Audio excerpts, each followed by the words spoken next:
Ralph Nader, in a recent letter to President Obama, you wrote, "Last Friday, the Wall Street Journal reported that on February 7, you, quote, will cross Lafayette Park from the White House to the headquarters of the U.S. Chamber of Commerce, the president's longtime political nemesis," end quote.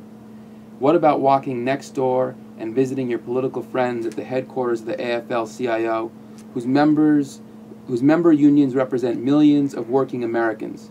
You can discuss with Richard Trumka, former coal miner, and the new president of the AFL-CIO, your campaign promises in 2008. Repeatedly, you said to the American people that you supported the card check and a federal minimum wage of $9.50 in 2011. Can you imagine?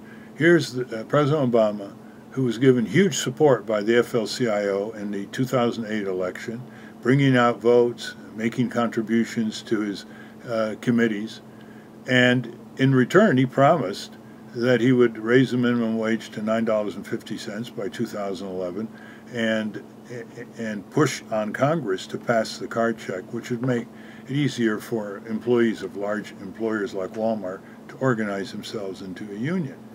And what does he do? On February 7th, he pays homage across the street from the White House to his worst enemies who have been trying to destroy his administration and put Republicans in Congress, that is the Chamber of Commerce. He's going over to meet with them, but now go right around the corner, literally only a few yards, to the headquarters of the AFL-CIO, which represents, through its member unions, almost 13 million workers.